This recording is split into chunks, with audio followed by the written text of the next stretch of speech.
कांग्रेस के नेता हत्या करते हैं। अभी मुझे ये बताएं कि भूपेश बघेल जी को ये प्रश्न पूछने का हक है क्या?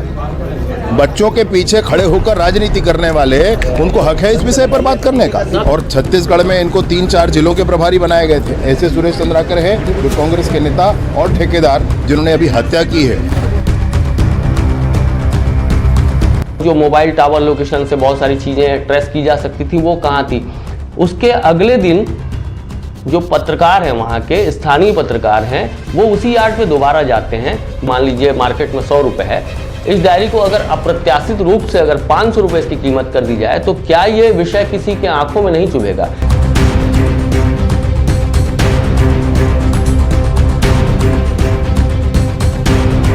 एक्सटेंशन अगर किया गया, 120 करोड़ तक उसको ले जाया गया, तो आखिरकार उसमें जो प्रशासनिक घालमेल है, वो प्रशासनिक घालमेल के विषयों में किस हद तक जांच हो रही है? तो पूरी घटना इस तरह से कारित की गई कि लोगों को ये लगे कि नक्सली हमला हुआ है। उनके सिर पे यहाँ पर एक गहरा चीरा जैसा पड़ा हुआ है, जो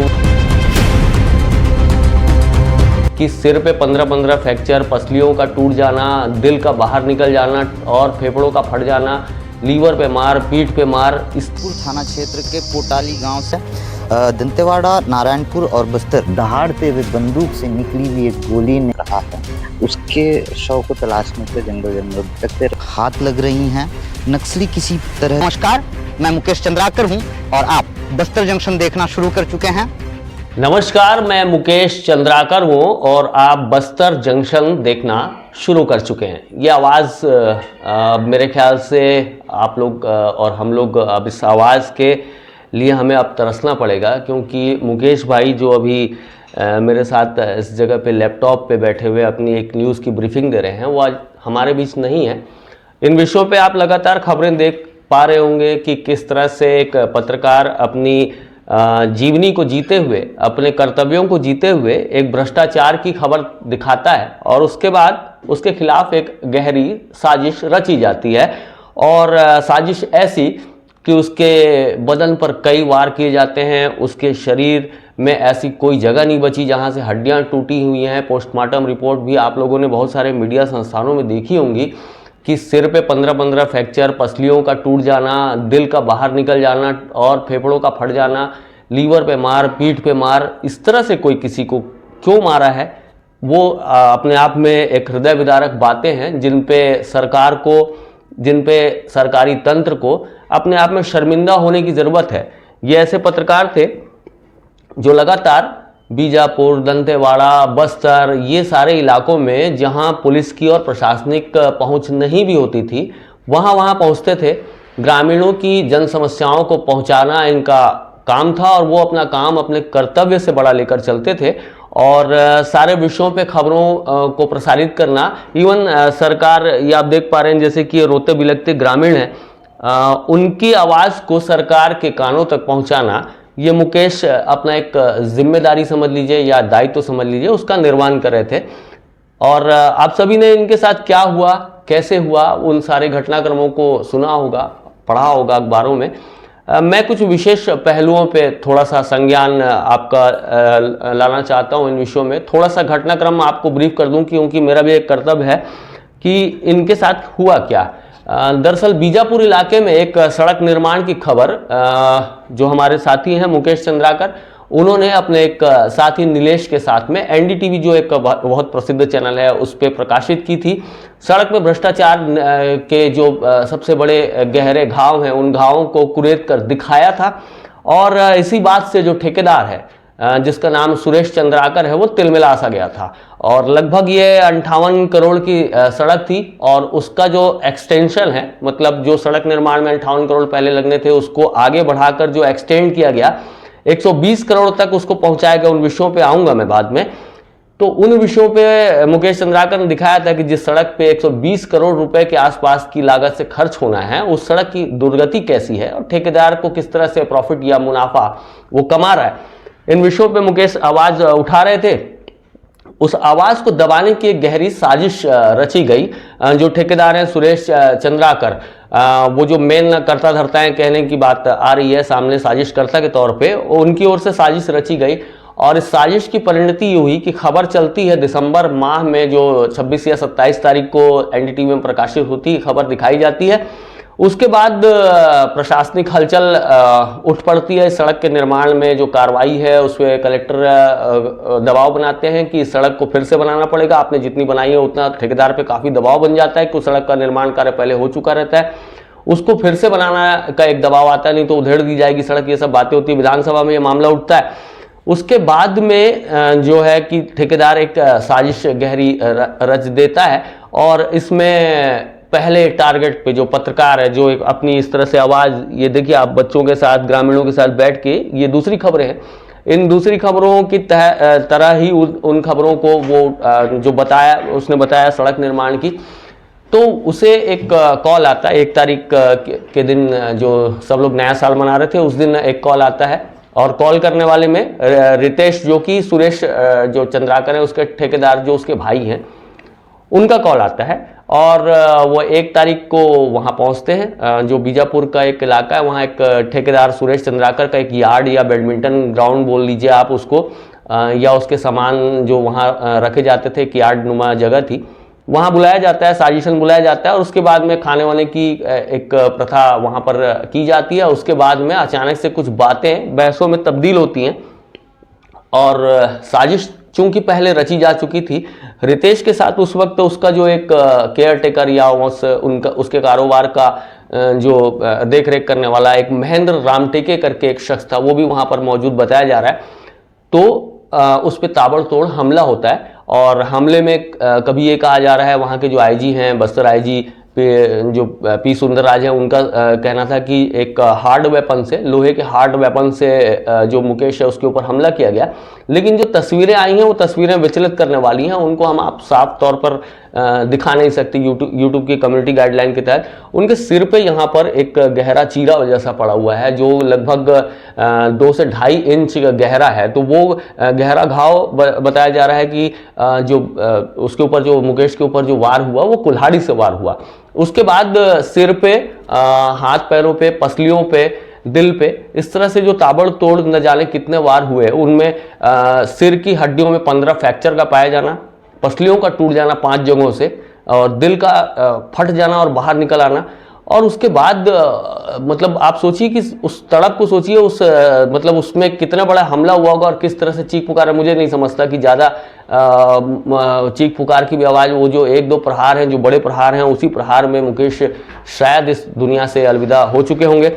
लेकिन फिर भी जहालत की जो सीमा है वो पार कर दी गई थी, क्योंकि सबूत मिटाना था। एक बड़ा पत्रकार था, बस्तर का एक बड़ा नाम था, छत्तीसगढ़ का एक बड़ा नाम था, देशव्यापी खबरें उनकी ओर से दिखाई जाती थी। लेकिन ये था कि अब सबूत मिटाने की कड़ी आ चुकी थी कि इतने बड़े पत्रकार को कैसे मतलब हम इस कांड को कैसे डिसॉल्व करें, कैसे हम अपने कंधों से हटाएं कि हमारे ऊपर बातें ना आए।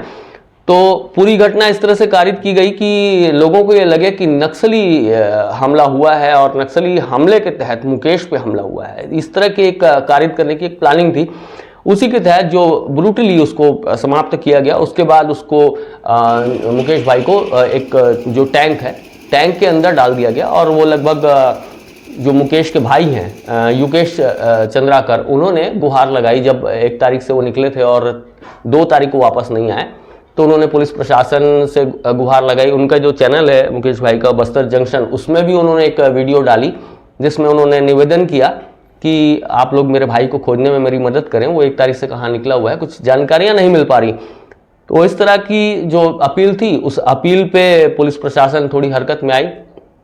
लेकिन उसके बावजूद जो है नृशंस हत्या को पूरे साजिशन निपटाने के बाद में ये जो आरोपी हैं वो फरार हो चुके, मौके से फरार निकल गए, वहाँ से भाग चुके थे। क्योंकि सुरेश जो चंद्राकर ठेकेदार जो है वो बहुत दूर निकल गए, हैदराबाद निकल गए।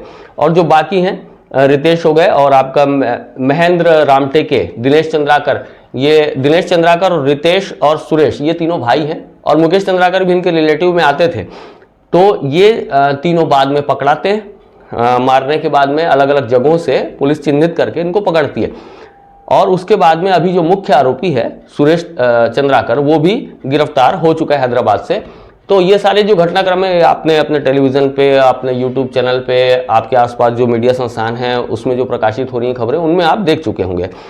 मेरा इन विषयों पे दो बड़े सब्जेक्ट हैं, उसमें मैं पॉइंट आउट करना चाहता हूँ कि आखिरकार बस्तर की आवाज़ या फिर कोई प्रशासनिक जो अगर कोई अनियमितताएं होती हैं, उन अनियमितताओं को अगर इस तरह से कोई दिखाता है तो क्या आप उसे इस तरह से मार देंगे?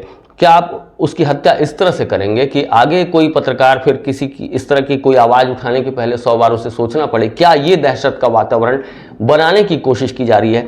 क्या पत्रकार सुरक्षा कानून जो लंबे समय से नेता कहते आ रहे हैं, बोलते आ रहे हैं कि पत्रकारों के हित के लिए बात होगी, सुरक्षा कानूनों की बात होगी, अमूमन घटनाएं होने के बाद में कुछ नेता और राजनीति जो है इन विषयों में बातचीत करती है, लेकिन बातचीत ही करती है, उसके आगे की जो प्रक्रिया वो हो नहीं पाती।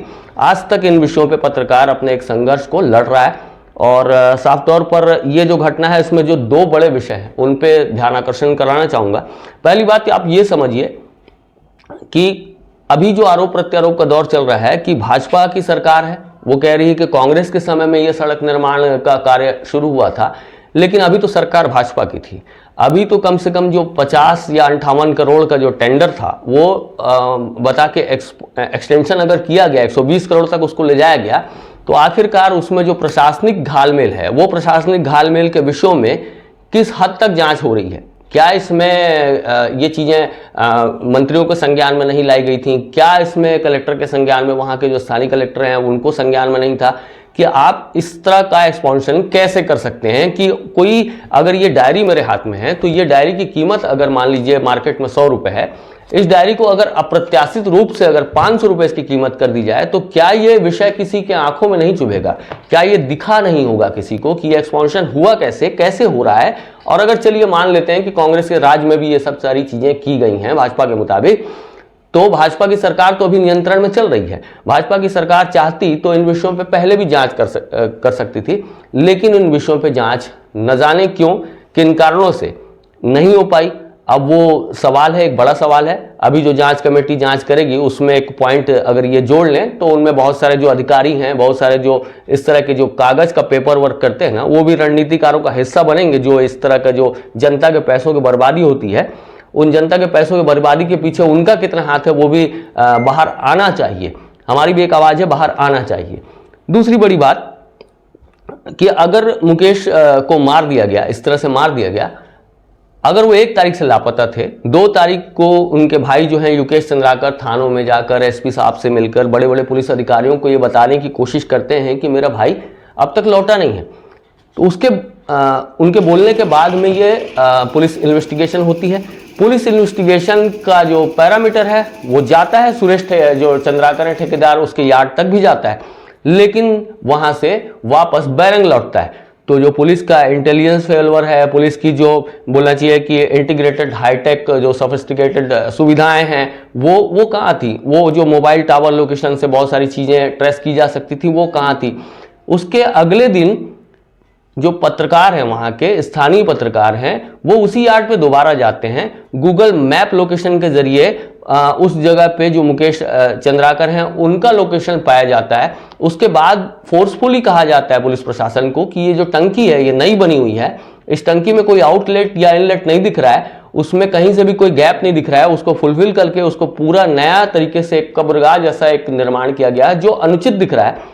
उस आधार पे उसको दबाव बनाकर खुदवाया जाता है, तब जाकर पुलिस प्रशासन और स्थानीय जो प्रशासन है उसकी निगरानी में उस जगह की खुदाई होती है। उस जगह के खुदाई होने के बाद में हमारे जो दिवंगत पत्रकार हैं मुकेश भाई, उनकी लाश बरामद होती है। तो ये 2 बड़े फेलियर हैं जिन पे आज बात करना बहुत जरूरी था। बाकी सब विषय आप की जानकारी में है, आप सभी के संज्ञान में है। कौन कौन गिरफ्तार हुए हैं, कहाँ से गिरफ्तार हुए हैं, कैसे गिरफ्तार हुए हैं, क्या साजिश थी, मैंने कुछ कोशिश की वो उन सब चीज़ों पे भी बात करूं, लेकिन ये जो 2 बड़े विषय हैं उन पे बात करना बहुत ज़रूरी था। एक तो जो 58 करोड़ का टेंडर था वो 120 करोड़ तक जो उसको एक्सटेंड किया गया, वो उस पर बीजेपी सरकार की निगरानी क्यों नहीं थी? और अगर कांग्रेस ने किया था तो कांग्रेस ने किस आधार पर किया था? तो ये एक बड़ा सवाल था। दूसरा जो ट्रेसिंग मोड था, आप इतने बड़े पत्रकार की अगर गुमशुदगी होती है तो पुलिस का अपना नेक्सस या नेटवर्क कहां पर है? अगर पत्रकार को खोजने के लिए पत्रकारों का ही दबाव बनाना पड़े तो आखिरकार जो पुलिस और प्रशासन है, अब पत्रकार सुरक्षा कानून की तो बात छोड़ दीजिए, पत्रकारों की ऐसी हिफाजत वो कितने हद तक कर पा रहे हैं, ये देखने वाली बात है। हालांकि इन विषयों पे अब तक जो गिरफ्तारियां हुई हैं, 4 गिरफ्तारियां हो चुकी हैं, जिसमें सुरेश चंद्राकर, रितेश चंद्राकर, महेंद्र रामटेके और दिनेश चंद्राकर, ये 4 गिरफ्तारियां अपने आप में, चलिए इसको एक उपलब्धि सरकार अगर कहती है तो हम मान भी लेते हैं, एक तरह की उपलब्धि होगी इनकी। लेकिन इतनी बड़ी घटना, अब ये जो आवाज़ है, मैंने अपने इंट्रो में यही कहा था कि मैं मुकेश चंद्राकर हूं और आप बस्तर जंक्शन देखना शुरू कर चुके हैं, ये आवाज़ लोगों के कान में गूंजती है। लोग अब पूछ रहे हैं, कमेंट बॉक्स आप उनका पढ़िएगा या किसी भी वीडियो पे आप जो उनसे रिलेटेड वीडियो बनती है उनमें लोग पूछ रहे हैं कि आवाज़ वापस कैसे लौटेगी। तो ये आवाज़ वापस तो नहीं लौटेगी, गूंजेगी बहुत दिनों तक कानों में। लेकिन अब प्रशासन और शासन इस गूंज को न्याय की किस दहलीज पर लेकर जाता है, ये देखने वाली बात होगी। पत्रकारों के हित के लिए आगे क्या कदम उठाए जाते हैं, ये देखने वाली बात होगी। हालांकि अभी जो बयानबाजियों का दौर है वो तो सिर्फ आरोप और प्रत्यारोप, कोई किसी के साथ फोटो दिखा दे रहा है। बीजेपी वाले कह रहे हैं कि उनकी नियुक्ति है कांग्रेस में और वो कांग्रेस के लोग हैं। कांग्रेस के लोग सूरजपुर में भी बवाल करते हैं, कांग्रेस के लोग लोहारीडीह में बवाल करते हैं, कांग्रेस के लोग यहाँ ये करते हैं, कांग्रेस का ये पदाधिकारी था, इस तरह से बातें आती हैं। लेकिन कांग्रेस के लोग भी पलटवार कह रहे हैं। वो कह रहे हैं कि अब पहले कांग्रेस में था जो ठेकेदार था सुरेश चंद्राकर, उसके बाद वो बीजेपी से उसकी साठगांठ हो गई। इस तरह के आरोप प्रत्यारोप में अपना अपना पल्ला झाड़ने में लगे हैं। किसी को मेन मकसद में, मेन मुद्दों पे अगर कंसंट्रेशन अगर लाना हो तो सबसे बड़ी बात है पत्रकार सुरक्षा कानून लाया जाना चाहिए और एकजुटता बहुत जरूरी है। और हम विनम्र श्रद्धांजलि देने के अलावा अब कुछ नहीं कर पा रहे हैं, क्योंकि हम भी असहाय हैं। हमारे हाथ में बस ये कलम है और ये कॉपी पन्ना है और ये बोलने की जो क्षमता आप लोगों के वजह से हुई है वो बोल पाते हैं, बस वो आवाज़ पहुंचाने का ही जरिया है हम लोग। लेकिन आगे जो प्रक्रिया है वो तो सरकार तय करेगी ना। जो एक एक वोट लेते हैं, जो एक एक वोट लेकर सत्ता पे बैठ के बड़े बड़े मठाधीश बनते हैं, उनका काम क्या है? क्या बड़ी बड़ी एक्सयूवीज या बड़ी बड़ी लग्जरी लाइफ वही जिएंगे? क्या पत्रकारों के लिए जो सुविधाएं हैं या पत्रकारों के लिए जो सोच है, क्या उन विषयों को लेकर उनके लिए कोई संजीदगी नहीं है? पत्रकार के विषय में पत्रकार ही सवाल करेगा कि आप हमारे लिए सुरक्षा कानून कब ला रहे हैं, तब जाके वो थोड़े बहुत हिलेंगे या बोलेंगे या जागेंगे, जो भी कह लें आप, जागृति आएगी। उसके पहले आप में कोई जागृति नहीं दिख रही। आप एक तरफ कह रहे हैं कि हम बस्तर से नक्सलवाद का सफाया कर देंगे, एक डेडलाइन आ चुकी है अमित शाह साहब की, दी गई है बाकायदा, उसमें सफाया किया जाएगा। लेकिन आप सोचिए कि सफाया तो करेंगे, लेकिन बलिदानों का दौर तो अभी भी जारी है। बलिदान तो अभी भी दिया है हमारे जवानों ने। 8 जवान अभी शहीद हुए हैं, कल की तारीख में 8 जवान हमारे शहीद हुए हैं। तो आपकी इंटेलिजेंस फेल्यूर तो है ही है, कहीं ना कहीं बड़ी इंटेलिजेंस फेल्यूर है। जब आप हजारों की तादाद में बड़े बड़े ऑपरेशंस कर रहे हैं और उसके बाद भी आपके ऊपर में रिटेलिएशन में नक्सली इतना बड़ा हमला प्लांट कर देते हैं, तो आपकी कहीं ना कहीं इंटेलिजेंस फेल्यूर है। इंटेलिजेंस फेल्यूर का भुगतान हमारे देश के जवानों को देना पड़ रहा है। हमारे इन जैसे पत्रकारों को जो बीहड़ में, जंगल में, जहाँ फोर्स के बड़े बड़े अधिकारी नहीं जाते, ये जो बड़े बड़े नेता यहाँ रायपुर से बैठ के बोलते हैं ना कि नक्सलवाद को हम बहुत करीब से जानते हैं, तो उनसे ज़रा मेरी अपील है कि एक बार आप दंतेवाड़ा, बीजापुर पैदल सर्चिंग करिए। एक बार बिना फोर्स की सुरक्षा के आप एक बार वहां जाकर पैदल सर्चिंग करके देखिए। जो जवान पैदल सर्चिंग करते हैं, जो लैंडमाइन और आईडीज की चपेट में आते हैं, जो एम्बुश का शिकार होते हैं, और इस तरह से जो पत्रकार मारे जा रहे हैं, तो जो लिखने वाला है वो भी सुरक्षित नहीं, जो ऑपरेशन करने वाला है, प्रहार कर रहा है जो नक्सलियों पे, वो भी अगर उसके ऊपर भी इस तरह से बातें आएंगी तो आखिरकार ये परिवेश जाएगा कहाँ? एक अंतिम और बड़ी बात कह के छोड़ना चाहूँगा कि जैसे कि और भी पत्रकारों ने कहा था कि नक्सलवाद एक दंश है, हम भी मानते हैं एक दंश है, उस दंश की समाप्ति बहुत ज़रूरी है। लेकिन आज आप सोचिए कि क्या ठेकेदार का नेक्सस इतना बड़ा हो जाएगा? क्या ठेकेदार इतने बड़े पैमाने पे इतने ताकतवर हो चुके रहेंगे कि वो अब किसी से डरेंगे नहीं? एक ऐसे ही संवाददाता आईबीसी के भी थे जिन्होंने एक खबर दिखाई थी, जो उदंती सीता नदी अभ्यारण्य, वहाँ पर एक वसूली अभियान की खबर दिखाई थी। तो एक छोटा सा रेंज अफसर उनको फ़ोन में मतलब माँ और बहनों की गालियाँ बक रहा है। तो इस तरह का अगर डेर लोगों में आ जाएगा, अधिकारियों में, भ्रष्टाचारी अधिकारियों में, भ्रष्टाचारी तंत्र, ठेकेदारों में, इस तरह का अगर नेटवर्क आ जाएगा तो उसके पीछे आप बैकअप तलाशिएगा।